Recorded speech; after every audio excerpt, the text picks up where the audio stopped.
Hello everyone, कैसे हैं आप सब लोग। मैं विवेक कुमार शर्मा स्वागत करता हूं आप सभी का पीडब्ल्यू नर्सिंग वल्लाह में।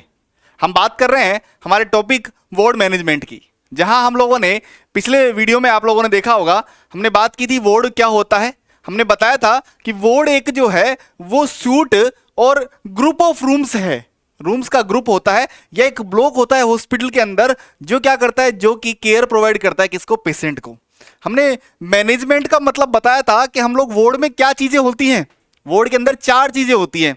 हमने बताया था वार्ड के अंदर क्या क्या है। वार्ड के अंदर पेशेंट है तो पेशेंट की केयर, मतलब किसका मैनेजमेंट, मैनेजमेंट ऑफ पेशेंट। दूसरा मैनेजमेंट वार्ड के अंदर और क्या दिखता है आप लोगों को, स्टाफ दिखता है तो मैनेजमेंट ऑफ पर्सनल या स्टाफ मेंबर्स। और क्या दिखता है वार्ड के अंदर, वार्ड के अंदर सामान दिखते हैं, इक्विपमेंट्स दिखते हैं, सप्लाई दिखती है तो किसका मैनेजमेंट, मैनेजमेंट ऑफ सप्लाई और इक्विपमेंट्स। और चौथे नंबर पे हम लोगों ने बताया था कि हम मैनेजमेंट किसका करते हैं, लास्ट मैनेजमेंट जो हमने बताया था, मैनेजमेंट ऑफ एनवायरनमेंट, कि वार्ड के अंदर क्या क्या चीजें हैं, उन चीजों का, कि भैया लाइट सही है या नहीं है, डस्टिंग तो नहीं है, साफ तो है या नहीं है, उन सब चीजों का हम लोग क्या कर रहे हैं, मैनेजमेंट कर रहे हैं। आइए स्टार्ट करते हैं हमारे इस टॉपिक को। हम बात करेंगे, हम लोग चार चीजों का मैनेजमेंट कर रहे थे, हमने लास्ट लिखा भी था कि मैनेजमेंट ऑफ पेशेंट जो हमने पढ़ लिया था, फिर भी मैं वापस बता दूंगा, एक बार रिवाइज कर दूंगा। सेकंड हमने पढ़ा था मैनेजमेंट ऑफ स्टाफ में, एक बार चारों मैनेजमेंट लिख देता हूं। देखिए, there are 4 types of management, चार तरीके के मैनेजमेंट होते हैं। पहला मैनेजमेंट होता है मैनेजमेंट ऑफ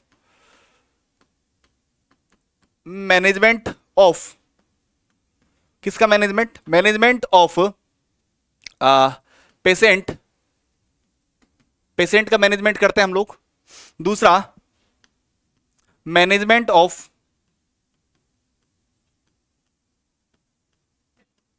स्टाफ, स्टाफ का मैनेजमेंट। तीसरा मैनेजमेंट ऑफ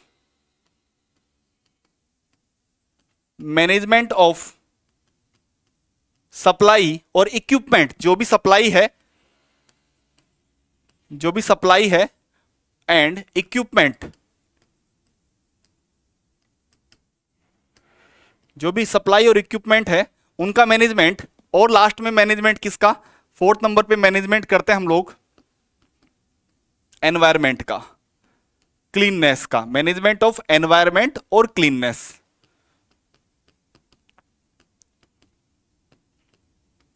जहां पहले नंबर पे मैनेजमेंट हम लोगों ने किया था स्टाफ, मैं बताऊं सबसे पहले किया था पेशेंट का, जहां हमने पेशेंट के बारे में कि भैया पेशेंट का सबसे पहले एडमिशन करवाया, उसका ओरिएंटेशन कि वो सही जगह पर है या नहीं है, वो सही वार्ड में आया है या नहीं आया है। कि मान लीजिए पेशेंट है कोई, कार्डियक पेशेंट है, हार्ट वार्ड में जाना था और गलती से कहाँ आ गया है, यूरोलॉजी में आ गया है, नेफ्रोलॉजी में आ गया है, या मैं बोलूँ न्यूरोलॉजी में आ गया है, कहीं भी आ गया है, दिक्कत होगी तो सबसे पहले क्या करना है, पेशेंट का ओरिएंटेशन करना है, नाम, आइडेंटिफिकेशन सब कुछ चेक कर लेना है। दूसरे नंबर पे मैनेजमेंट, पेशेंट के मैनेजमेंट में क्या करना है हम लोगों को, उसका असेसमेंट करना है। हमको क्या असेसमेंट करना है कि उसका जो एयरवे है वो सही चल रहा है या नहीं चल रहा, उसके सारे सर्कुलेशन सही चल रहे हैं या नहीं चल रहे। उसके अलावा जो पेशेंट है उसको कोई साइकोलॉजिकल सपोर्ट चाहिए तो वो हमको प्रोवाइड करवाना है। कोई स्पिरिचुअल नीड है, अगर कोई जैसे मान लीजिए कोई रामायण पढ़ता है पेशेंट, कोई धार्मिक ग्रंथ है, कुछ भी पढ़ता है तो वो हमको प्रोवाइड करवाना है। उसके अलावा प्रायोरिटी नर्सिंग केयर, ये सब हमको प्रोवाइड करानी है। ये बात हम लोग पिछली वीडियो में कर चुके थे। आज हम बात करेंगे किसका, मैनेजमेंट ऑफ स्टाफ का। तो हेडिंग डालिएगा मैनेजमेंट ऑफ स्टाफ, स्टाफ का मैनेजमेंट किस तरीके से करते हैं, हेडिंग डालिएगा। सेकंड नंबर पे डाल लीजिएगा मैनेजमेंट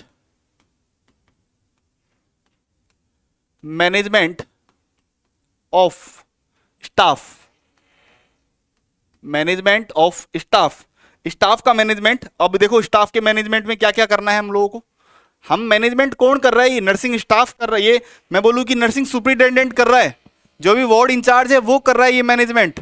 मतलब आप लोग, आप भविष्य में नर्सिंग सुपरिटेंडेंट बन रहे हैं, आप वार्ड के इंचार्ज बन रहे हैं, तो आपको करना होगा ये सब चीजें। क्या क्या होगा, देखो स्टाफ के मैनेजमेंट में क्या क्या करना है। पहली बात, जब भी कोई नया मैं बोलूं कि नया स्टाफ ज्वाइन कर रहा है तो उसका ओरिएंटेशन करवाना है। क्या, ओरिएंटेशन ऑफ न्यू स्टाफ। सबसे पहले क्या करना है, orientation, orientation orientation of new staff. अगर कोई नया स्टाफ है तो उसका क्या करना है, ओरिएंटेशन करना है मतलब उसका सबसे परिचय करवाना है। ऐसा नहीं है कि कोई भी आकर काम करने लग गया, आपने उसको मिलवाया नहीं किसी से, तो सबसे पहले क्या करना है, ओरिएंटेशन करना है उसका। सेकंड नंबर पे देखिए, आपको जो भी स्टाफ है उसका इवाल्वेशन करना है। जो भी स्टाफ वहां पे काम कर रहे हैं, क्या वो अकॉर्डिंग टू रूल्स और रेगुलेशन काम कर रहे हैं या नहीं कर रहे, या खुद की मर्जी से कैसे भी काम कर रहे हैं, ये चीजों का आपको ध्यान रखना है। इवाल्वेशन इवाल्वेशन इवाल्वेशन ऑफ स्टाफ, जो भी स्टाफ है उसका क्या करना है, आपको इवाल्वेट करना है, उसको चेक करना है कि वो रूल्स और रेगुलेशंस के अकॉर्डिंग काम कर रहा है या नहीं कर रहा।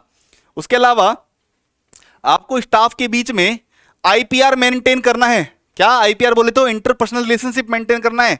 तो एस्टैब्लिशमेंट ऑफ आईपीआर ये भी आपकी रेस्पॉन्सिबिलिटी है। आप इंचार्ज हो कि भैया सब स्टाफ को बैठा के आपने क्या किया, आपने बात की कि भैया आओ हम लोग मिलते हैं, एक छोटी सी ऐसी चाय पार्टी कर लेते हैं, चाय के ऊपर बैठ लेते हैं कि हमारा काम कैसा चल रहा है। आपस में बात करने से स्ट्रेस कम होता है बहुत ज्यादा। तो क्या तीसरा क्या किया आप लोग, आपने इंचार्ज हो आप एस्टैब्लिशमेंट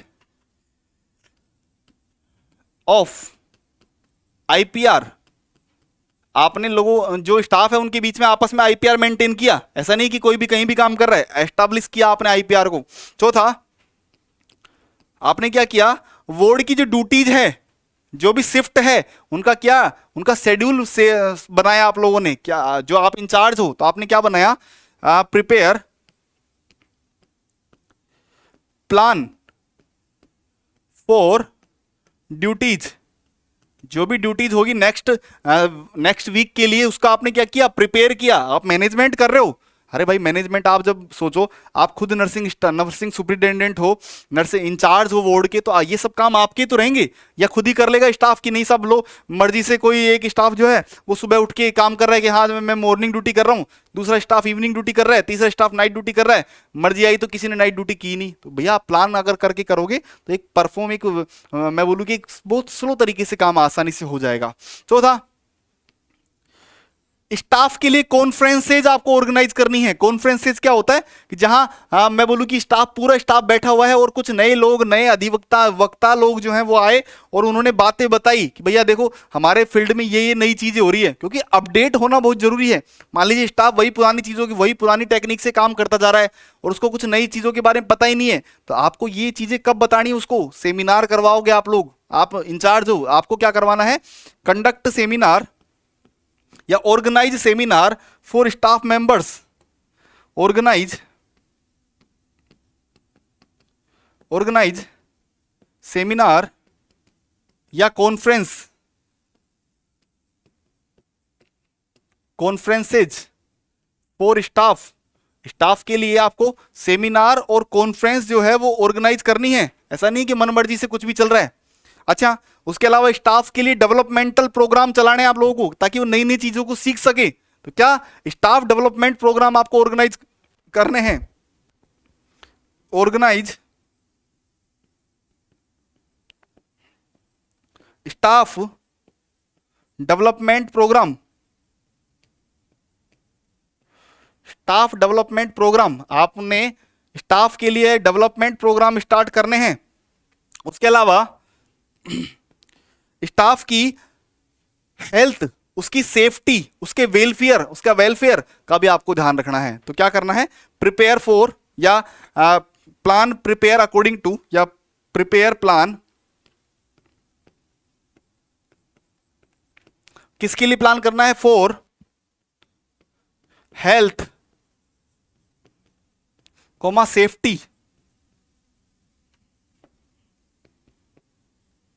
सेफ्टी एंड वेलफेयर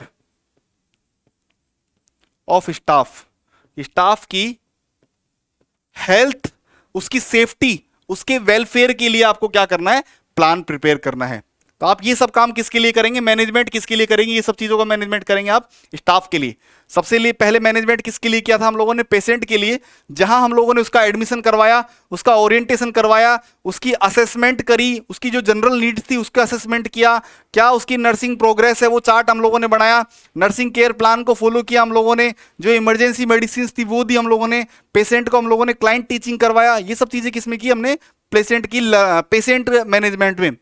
अब दूसरा क्या कर रहे हैं, मैनेजमेंट ऑफ स्टाफ, स्टाफ का मैनेजमेंट कर रहे हैं, जिसमें हम लोग क्या करेंगे, ओरिएंटेशन करेंगे न्यू स्टाफ का। जब भी कोई नया स्टाफ आएगा हमको क्या करना है, उसको सबसे मिलवाना है, मिलिए भैया ये है नया स्टाफ हमारा। इवाल्युएशन करना है स्टाफ का, चेक करना है, चेक करना है। ऐसा नहीं कि स्टाफ खुद की मर्जी से कुछ भी काम करते जा रहा है, हमको कुछ पता ही नहीं है, तो हमको इवाल्युएशन करना है। तीसरा एस्टैब्लिशमेंट ऑफ आईपीआर, कि हमको जो स्टाफ है, बाकी स्टाफ है, उनके साथ में, सबके साथ में आईपीआर जो है, उन आपस में सब लोग आपस में बात कर सके, मनमुटाव ना हो किसी तरीके का, आईपीआर मेंटेन करना है। प्रिपेयर करना है प्लान ड्यूटीज के लिए, ऐसा नहीं कि खुद की मर्जी से कोई भी कहीं ड्यूटी कर रहा है, ऐसा नहीं, हमको पहले प्लान जो एक चार्ट है वो प्रिपेयर कर लेना है पहले, ड्यूटी चार्ट। ऑर्गेनाइज करने हम लोगों को सेमिनार कॉन्फ्रेंस, क्योंकि आप इंचार्ज हो, आपको ऑर्गेनाइज करने होंगे ये सेमिनार कॉन्फ्रेंसेस, किसके लिए, स्टाफ के लिए, ताकि वो और क्या कर सके, ग्रोथ कर सके, नई नई टेक्निक्स को सीख सके। उसके लिए डेवलपमेंटल प्रोग्राम आप लोगों को स्टार्ट करना होगा स्टाफ के लिए, क्योंकि आप इंचार्ज हो, और उसकी प्लान, उसकी हेल्थ, उसकी सेफ्टी, उसके वेलफेयर के लिए आपको क्या करना होगा, काम करना होगा। तो ये किसका मैनेजमेंट किया हम लोगों ने, स्टाफ का। पहला मैनेजमेंट किसका किया था, पेशेंट का। दूसरा मैनेजमेंट किसका किया, स्टाफ का। तीसरा मैनेजमेंट कौन सा है, देखो थर्ड मैनेजमेंट किसका है, सप्लाई एंड इक्विपमेंट्स। आइए थर्ड मैनेजमेंट लिखिएगा, third management, management of, third management किसका है, management of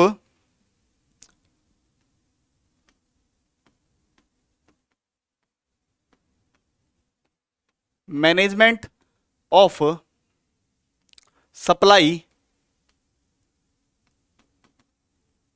and equipment, supply and equipment, जो भी सप्लाई हो रही है, जो भी इक्विपमेंट है, उनका मैनेजमेंट करना है। क्या देखो, हमको जो है एक चार्ट बनाना है कि क्या क्या हमारे पास इनएडिक्वेट सप्लाई है, उनका चार्ट प्रिपेयर कीजिए। प्रिपेयर, क्या चार्ट करना बनाना है, देखो प्रिपेयर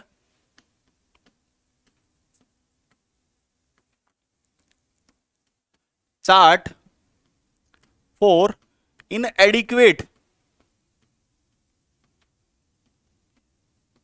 सप्लाई या इनएडिक्वेट मटेरियल्स, ज्यादा बेहतर रहेगा, इनएडिक्वेट मटेरियल,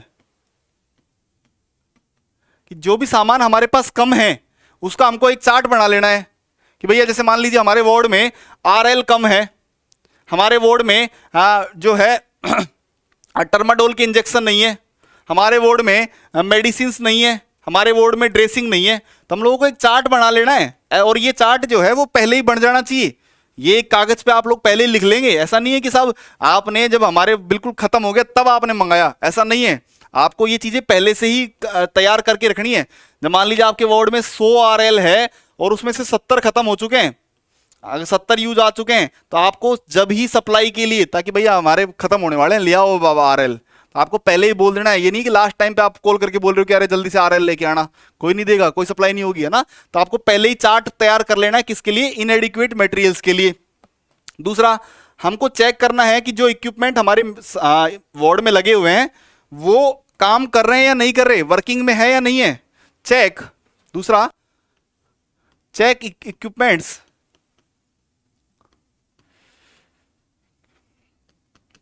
चेक इक्विपमेंट्स, इक्विपमेंट्स को चेक करना है, दैट वर्किंग और नोट, दैट वर्किंग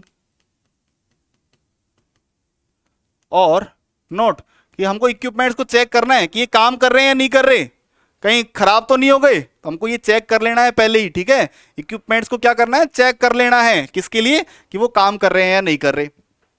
अगर कोई इक्विपमेंट टूट गया है तो उसको क्या करवाना है, रिप्लेस करवाना है तुरंत। If any if third any equipment,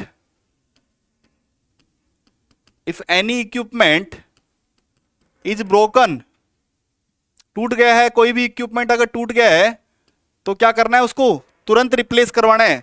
then replace it, ऐसा नहीं है कि टूट गया है तो सब लोग कोई बात नहीं टूट जाने दो, रिप्लेस इट। कोई ऑक्सीजन सिलेंडर है जो खराब हो गया बहुत दिन पहले और रिप्लेस ही नहीं करवा रहे कि हाँ ठीक है यार कोई जरूरत पड़ेगी तो करवा लेंगे, ऐसा नहीं है। अगर वो खराब हो गया है तो उसको तुरंत काम में लेना चाहिए, तुरंत जो है उसको रिप्लेस करवाना है, खत्म हो गया, खराब हो गया तो ठीक है। अगर अच्छा हाँ, जो भी इक्विपमेंट है वो उसकी लोकेशन पर रखे होने चाहिए, ऐसा नहीं कि ऑक्सीजन, ये हमारा वार्ड है और ऑक्सीजन सिलेंडर जो है वो यहाँ की बजाय बाहर रखा हुआ है, यहाँ रखा हुआ है, और पेशेंट को अचानक जरूरत पड़ गई, आप लेकर आए, जब तक वो खत्म हो गया पेशेंट। तो जो भी इक्विपमेंट है वो उसकी लोकेशन पर होने चाहिए, ऐसा नहीं कि कहीं भी रख दिया, कहाँ जहां मन आया वहां रख दिया, ठीक है। तो equipment should be on its location, equipments जो है हमेशा खुद की लोकेशन पर होने चाहिए। इक्विपमेंट्स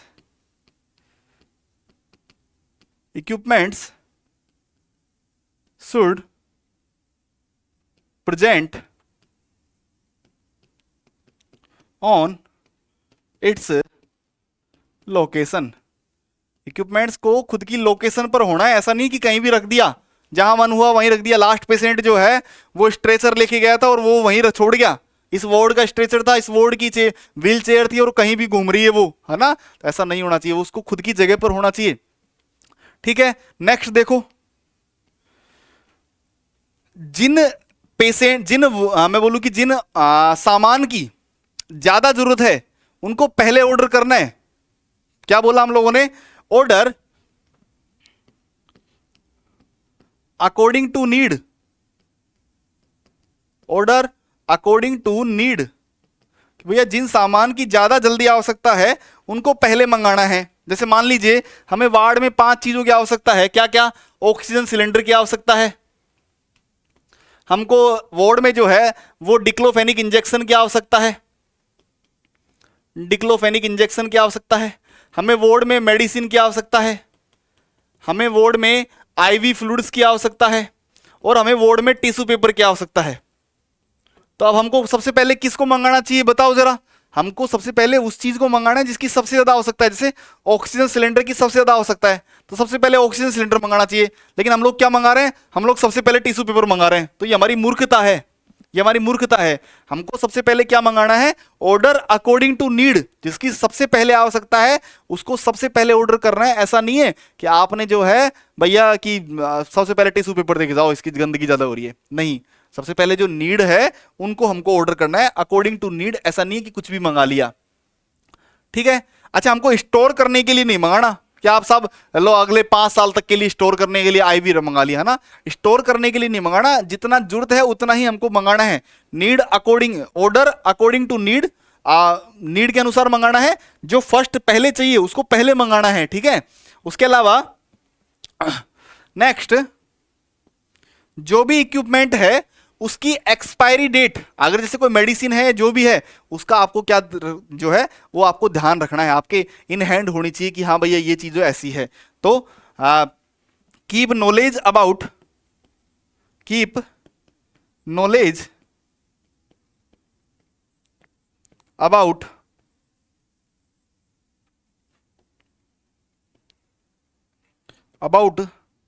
द एक्सपायरी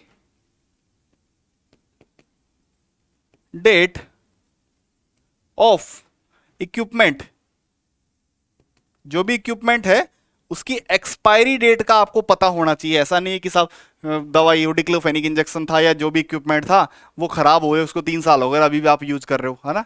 ऐसा नहीं होना चाहिए। तो हम लोग किसका मैनेजमेंट कर रहे हैं? हम लोग मैनेजमेंट कर रहे हैं भैया इक्विपमेंट्स का। पहले हमने मैनेजमेंट किया पेशेंट का, फिर हमने मैनेजमेंट किया स्टाफ का, फिर हमने मैनेजमेंट किया इक्विपमेंट्स का और सप्लाईज का, ठीक है। अब हम लास्ट इक्विपमेंट करेंगे किसका? एनवायरमेंट का। तो हेडिंग डालिएगा, लास्ट आप हेडिंग डालिएगा, 4th हेडिंग डालिएगा मैनेजमेंट ऑफ, हेडिंग डालिएगा management of environment. 4th heading डालिएगा मैनेजमेंट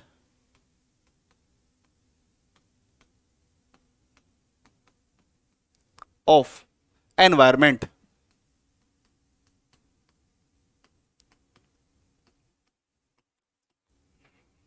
एनवायरमेंट क्या? एनवायरमेंट मतलब क्या होता है कि वार्ड का एनवायरमेंट हमको उसका मैनेजमेंट करना है। तो सबसे पहले क्या करना है? सबसे पहले तो हमको प्रॉपर क्लीन होना चाहिए, ward should proper clean. Ward जो है वो एकदम क्लीन होना चाहिए, उसकी फ्लोर्स जो है वो बिल्कुल क्लीन होनी चाहिए। ऐसा नहीं कि कोई इन्फेक्शन आ गया, कोई गंदगी आ गई, कुछ भी आ गया, क्रॉस इन्फेक्शन से हमको प्रिवेंट करना है। तो पहला तो क्या है management? Ward should proper clean, ward should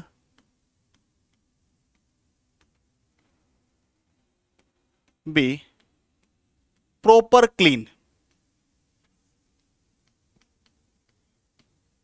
ward जो है वो प्रॉपर क्लीन होना चाहिए, ऐसा नहीं कहीं गंदगी कहीं कहां क्या पड़ा है, नहीं। दूसरा, वार्ड के अंदर एडिक्वेट लाइट होनी चाहिए। एडिक्वेट लाइट का मतलब क्या होता है कि चारों तरफ समान उजाला होना चाहिए। ऐसा नहीं कि इधर तो बहुत तेज लाइट आ रही है उधर लाइट ही नहीं आ रही, हाँ ऐसा नहीं होना चाहिए। तो adequate light in ward, adequate light in ward, ward के अंदर प्रॉपर लाइट होनी चाहिए। ऐसा नहीं कि कुछ भी कहीं भी उजाला हो रहा है कहीं भी अंधेरा हो रहा है हम ध्यान दे नहीं रहे, है ना, ऐसा नहीं होना चाहिए, प्रॉपर लाइट होनी चाहिए। तीसरा, वार्ड के अंदर ऐसा नहीं बाहर से नॉइस आ रही है कुछ भी आवाज आ रही है, prevention of noise in ward, prevention of noise in ward. भैया वार्ड में खिड़कियां ही नहीं है, बाहर की आवाज आ रही है, बगल में कोई रेलवे स्टेशन है जहां पे ट्रेन निकलती है, अभी अभी ट्रेन निकली, मान लो कोई अहमदाबाद एक्सप्रेस, पेशेंट को बकायदा सुनाई दे रहा है कि हाँ अहमदाबाद, है ना, मतलब जो ट्रेन आ रही है पेशेंट को पूरा याद हो गया चार्ट के साथ कि हाँ भैया गाड़ी संख्या 1 2 3 4 5 प्लेटफॉर्म नंबर 2 पर आ रही है ना, क्योंकि उसको सारी आवाज आ रही है। ऐसा नहीं है, वो यहाँ ट्रीटमेंट करवाने आया है, आप उसको बाहर की आवाजें नहीं सुनाई दे इसका आपको इंतजाम करना है, क्योंकि हम वार्ड इंचार्ज हैं, आप वार्ड इंचार्ज हो, नर्सिंग सुपरिटेंडेंट हो, आप वार्ड इंचार्ज हो, आपको ध्यान रखना है। वार्ड में प्रॉपर सफाई होनी चाहिए, वार्ड में लाइट होनी चाहिए, हाँ, prevention of noise in ward, की वार्ड के अंदर ऐसा नहीं है कि साहब अब आवाज आ रही है बाहर से, मूंगफली बेच रहा है कोई बाहर, कोई कचौरी बेच रहा है जिसकी आवाज आ रही है, पेशेंट का बेचारे कचौरी खाने का मन हो गया मन इन द सेंस आपको याद ध्यान रखना है ना, फालतू की कोई आवाज नहीं आनी है ना। चलो, ऐसा नहीं है कि कोई गंदी स्मेल्स आ रही है, सुबह का किसी की यूरिन जो है थैली थी वो फट गई, अभी तक यूरिन पड़ा हुआ है। एलिमिनेशन ऑफ ऑडर्स, जो भी बदबू है उसको एलिमिनेट करना है, smells, bad smell, elimination of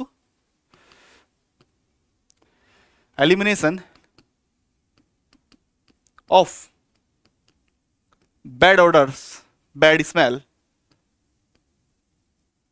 from ward, ward से जो भी बैड ऑर्डर है, गंदी बदबू है, उसको क्या करना है, एलिमिनेट करना है, सफाई होनी चाहिए तुरंत। ऐसा नहीं कि किसी ने उल्टी कर दी, किसी ने कुछ और कर दिया और वो अभी तक वहीं पड़ा हुआ है, बदबू आ रही है, बाकी पेशेंट को इन्फेक्शन हो रहा है, ऐसा नहीं होना चाहिए, ठीक है। नेक्स्ट, सेफ वाटर सप्लाई, पानी अच्छा सप्लाई होना चाहिए। ऐसा नहीं है कि जो टंकी है वो 10 साल पहले साफ हुई थी और उसके बाद साफ ही नहीं हुई, पानी गंदा आ रहा है, बदबू आ रही है, पानी की वजह से पेशेंट आया था किसी और बीमारी की वजह से लेकर और कुछ जा रहा है, ऐसा नहीं होना चाहिए। Proper safe water supply, safe water supply. Next, आप मान लीजिए पेशेंट है, वार्ड है, वहां पर एक किसी पेशेंट के जो है वो कैथेटर लग रहा है, फीमेल पेशेंट है उसका कैथेटर लग रहा है, और आपने कोई प्राइवेसी का ध्यान ही नहीं दिया, है ना, आप क्योंकि इंचार्ज हो आपको ध्यान देना है, आपने कोई प्राइवेसी का ध्यान नहीं दिया, कोई कवर नहीं किया गया उसको, है ना, और कैथेटर यूज कर रहे हो आप ऐसे ही, तो प्राइवेसी दिक्कत, मतलब वो सबसे बड़ा मैटर हो जाता है। तो आपको क्या करना है, वर्क अकॉर्डिंग टू प्राइवेसी या वर्क विद प्राइवेसी, जो भी स्टाफ है उसको बोलना है कि भैया प्राइवेसी के साथ काम करना है। क्या, work with privacy, work with patient privacy, patient की प्राइवेसी भी मेंटेन होनी चाहिए। आप किसी को कुछ भी लगा रहे हो, आप किसी को कैथेटर लगा रहे हो और उसको पेशेंट के घर वाले देख रहे हैं, दूसरे पेशेंट के विजिटर्स देख रहे हैं, अच्छा अच्छा अच्छा कैथेटर लगा रहे हो, लगाओ लगाओ हम भी सीख लेते हैं, है ना, ऐसा नहीं होना चाहिए। बाकी लोग नहीं सीखने चाहिए, आप सीखना इन द सेंस कि और सबको उसका ऐसा थोड़ी ना कि हम कुछ भी चलाओ भाई तुम भी देख लो मेरा लग रहा है, नहीं, प्राइवेसी मेंटेन करनी है ना। चलो अगला, क्रॉस इन्फेक्शन से प्रिवेंट करना है। एक खांस रहा है पेशेंट, दूसरा उसके बगल में बैठ के बीड़ी पी रहा है, बगल में बैठा हुआ है, हाँ इन्फेक्शन क्रॉस हो गया, इन्फेक्शन हो गया, ऐसा नहीं करना है। प्रिवेंट क्रॉस इन्फेक्शन,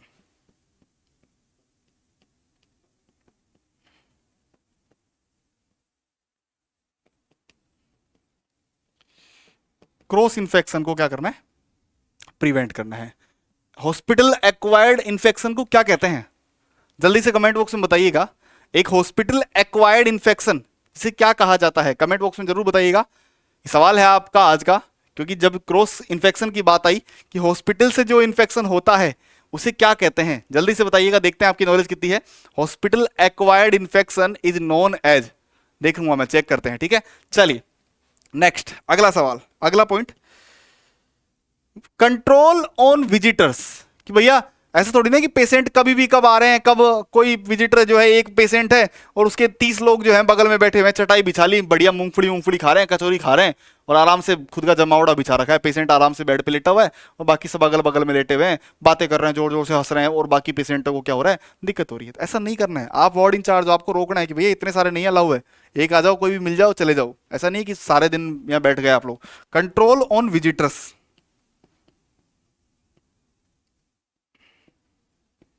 विजिटर्स, ठीक है। टॉयलेट्स जो है वो बिल्कुल साफ होनी चाहिए, ये नहीं कि टॉयलेट बदबू आ रही है साहब, हाँ गंदगी पड़ी है, वो जो भी डिस्पोजल है वो कोने में डाल दिया है ना। तो पहले तो क्या है, टॉयलेट शुड बी क्लीन। नवा पॉइंट क्या है, टॉयलेट्स शुड बी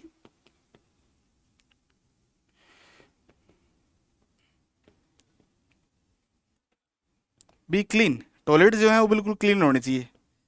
और उसके अलावा जो भी आप डिस्पोजल है उसका प्रॉपर मैनेजमेंट होना चाहिए। ऐसा नहीं कि किसी के इंजेक्शन लगाया और इंजेक्शन लेके ना उसके बेड के नीचे फेंक दिया, जो ही वो उतरा और चुप गया। किसी के लगाया, पेशेंट का कोई HIV का पेशेंट था, एक नॉर्मल पेशेंट था, मान लीजिए टेस्ट नहीं हुआ, सुई लगाई, नीचे पटक दिया, दूसरे वाले के चुप गई, दिक्कत आ गया, है ना। तो इस तरीके से प्रॉपर डिस्पोजल होना चाहिए, proper disposal of, proper disposal of waste, या प्रॉपर डिस्पोजल होना चाहिए, प्रॉपर डिस्पोजल, बस ऐसे लिख लीजिए, प्रॉपर डिस्पोजल ऑफ वेस्ट। जो भी वेस्ट है, जो भी वेस्ट मटेरियल है, उनका क्या होना चाहिए, प्रॉपर डिस्पोजल होना चाहिए। तो ये मैनेजमेंट है भैया किसका, एनवायरमेंट का। लाइट होनी चाहिए, क्लीननेस होना चाहिए, नॉइज ना हो, कोई ज्यादा आवाज नहीं होनी चाहिए, कोई बदबू नहीं आनी चाहिए, सेफ वाटर होना चाहिए, पेशेंट की प्राइवेसी के साथ में आपको काम करना है, क्रॉस इन्फेक्शन ना हो इसका ध्यान रखना है, कंट्रोल विजिटर्स पर, ऐसा नहीं कि एक साथ 30-30 विजिटर आके बैठ गए, ऐसा नहीं हो। टॉयलेट्स जो है वो बिल्कुल क्लीन होने चाहिए और जो डिस्पोजल है उसका प्रॉपर क्या होना चाहिए, मेंटेन होना चाहिए। हम लोग मैनेजमेंट की बात कर रहे हैं। हमने पहले पेशेंट का मैनेजमेंट किया, फिर हमने स्टाफ का मैनेजमेंट किया, फिर हमने सप्लाईज का मैनेजमेंट किया, इक्विपमेंट्स का मैनेजमेंट किया, और फोर्थ में हमने किसका मैनेजमेंट किया, एनवायरमेंट, मतलब वार्ड का एनवायरमेंट का मैनेजमेंट किया। लास्ट हम आपसे बात करते हैं, इसके कुछ समरी पॉइंट्स की बात करते हैं, क्या क्या आपको ध्यान रखना है उन चीज़ों की बात करते हैं। तो लास्ट देखिएगा, हेडिंग डाल लीजिएगा, समरी एंड कंक्लूजन, की क्या कंक्लूजन निकल के आता है, क्या समरी है, क्या चीज़ें हमको करनी है वार्ड में। देखिएगा, पहली बात, नॉलेज ऑफ वार्ड। हम लोग वार्ड इंचार्ज है, आप वार्ड इंचार्ज है मान लीजिए, तो आपको वार्ड का पता होना चाहिए कि आपके वार्ड में क्या क्या चीजें हैं, क्या चीजें नहीं है, आपके वार्ड में कौन कौन स्टाफ काम करता है, आपके वार्ड में कितने बेड है, इस सब चीजों का आपको नॉलेज होना चाहिए। ऐसा नहीं कि कोई आके पूछे कि साहब आप बताओ ये वाला पेशेंट, ये वाला स्टाफ आपके काम करता है क्या, कोई सीनियर अथॉरिटी पूछे आपसे और आप बोलो कौन, मेरे को तो पता ही नहीं है ना।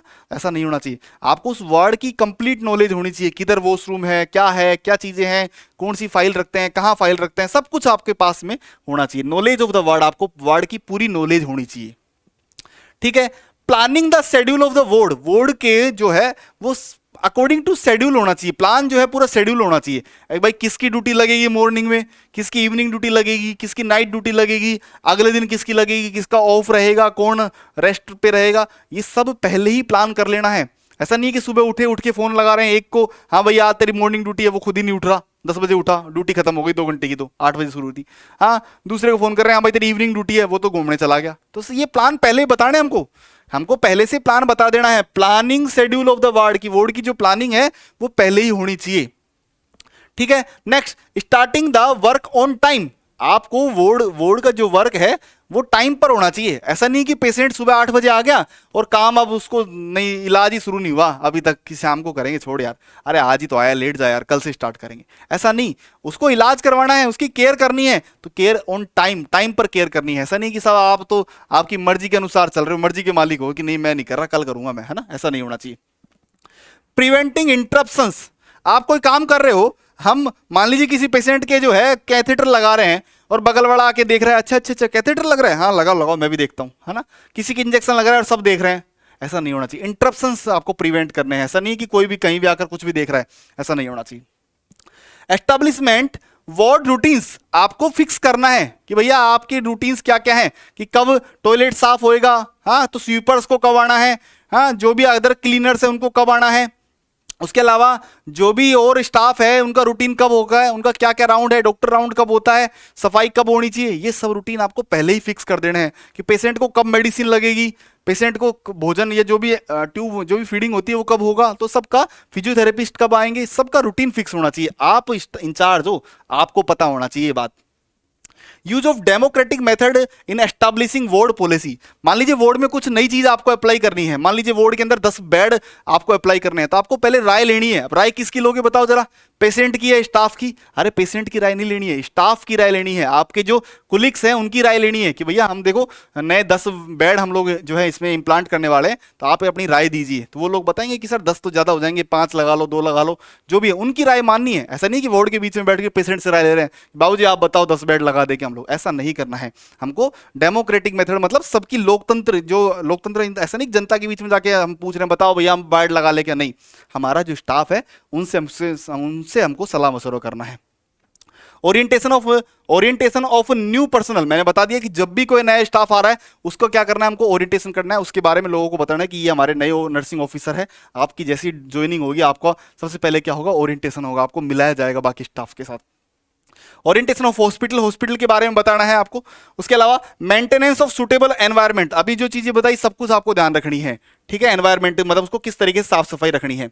उसके अलावा providing supplies equipment in hospitals, जो भी सप्लाई कम पड़ रही है, जो भी इक्विपमेंट्स कम पड़ रहा है, उसको आपको तुरंत उसके लिए क्या डालना है, रिक्वेस्ट डालना है, रिक्वेस्ट इन्वेंट्री फॉर्म भरना है तुरंत कि भैया ये हमको चाहिए, आप तुरंत जो है हमको प्रोवाइड करवाइए। Clear cut specific orders in medical therapy and nursing, जो भी पेशेंट को नीड है वो आपको तुरंत इमीडिएट इफेक्ट से जो है अप्लाई करवानी है। ऐसा नहीं कि पेशेंट को कुछ और नीड है, मेडिकल नीड है और आप उसको दे रहे हो, सब सर्जिकल है, सर्जिकल नीड है, उसको आप मेडिकल पे चला रहे हो, हमको ऐसा नहीं करना है। क्लियर कट जो तुरंत है वो हमको अप्लाई करवाना है, ऐसा नहीं कि सब हम हमारे मर्जी से कर रहे हैं। पेशेंट के जो भी रिकॉर्ड है मेंटेन करने हैं, एक्यूरेट रिकॉर्ड होने चाहिए। जो रामलाल की रिपोर्ट है वो रामलाल में होनी चाहिए, श्यामलाल की रिपोर्ट है श्यामलाल के अंदर उसके फोल्डर में रखी होनी चाहिए। ऐसा नहीं कि कहीं भी कहीं रख दिया या कहीं पड़ी हुई है, फाइल हो गीली हो गई, भीग गई, कोई बारिश की वजह से भीग गई, कोई हवा में उड़ गया, ऐसा नहीं। प्रॉपर मेंटेनिंग करनी है, रिपोर्टिंग करनी है प्रॉपर। उसके अलावा मेंटेन करना है high moral among all members of the staff, एक मोरल डाउन नहीं होना चाहिए पेशेंट का। ऐसा नहीं कि काम करते करते थक गए, हमको उनको उनका हाई मोरल करना है, उनको मोटिवेट करना है कि यार देखो आप नर्सिंग स्टाफ हो, आप किस लिए बने हो नर्सिंग स्टाफ, लोगों की सेवा करने के लिए। हम लोगों की सेवा करने के लिए स्टाफ बने हैं, तो हमको उनकी सेवा करनी है, आपको उनका मोरल डाउन नहीं होने देना है। हाँ, उसके अलावा एस्टैब्लिशमेंट गुड रिलेशनशिप, आपको सबसे अच्छे से बात करनी है। ऐसा नहीं है कि किसी को भी आपने तू तड़ाके से बोल दिया, कुछ भी बोल दिया, ऐसा नहीं है। आप वार्ड मैनेजमेंट कर रहे हो, आप नर्सिंग सुपरिटेंडेंट हो, आप इंचार्ज हो, आपको अच्छे से बात करनी है। और उसके अलावा डेलीगेटिंग रेस्पॉन्सिबिलिटी, जो भी रेस्पॉन्सिबिलिटी है उनको आपको मेंटेन करना है, सबको समझाना है कि भैया हमारा ये रेस्पॉन्सिबिलिटी, हम ये करेंगे। स्टाफ को उनकी रेस्पॉन्सिबिलिटी पता होनी चाहिए। और assigning duties and responsibility, staff को अपनी ड्यूटीज के बारे में पता होना चाहिए। तो ये सब चीजें हमने किसके बारे में पढ़ी, हमने पढ़ी वार्ड मैनेजमेंट में। क्या मेनली चीजें, 4, management of patient, management of staff, management of supplies और इक्विपमेंट, और मैनेजमेंट ऑफ किसका मैनेजमेंट, लास्ट पढ़ा आपने मैनेजमेंट ऑफ एनवायरमेंट। और फिर हमने पढ़े कुछ समरी और कंक्लूजन्स। तो ये हमारा टॉपिक खत्म होता है नर्सिंग मैनेजमेंट का, वार्ड मैनेजमेंट। नेक्स्ट हम लोग आपसे फिर एक टॉपिक है लीडरशिप, उसके बारे में बात करेंगे। तब तक के लिए थैंक यू सो मच, हम आपसे बात करते हैं अगले टॉपिक में। Bye bye. और जो सवाल पूछा गया है हॉस्पिटल एक्वायर्ड इन्फेक्शन, उसे क्या कहते हैं, आप लोग कमेंट बॉक्स में जरूर बताएं। थैंक यू सो मच, मिलते हैं आपसे अगले वीडियो में। Thank you.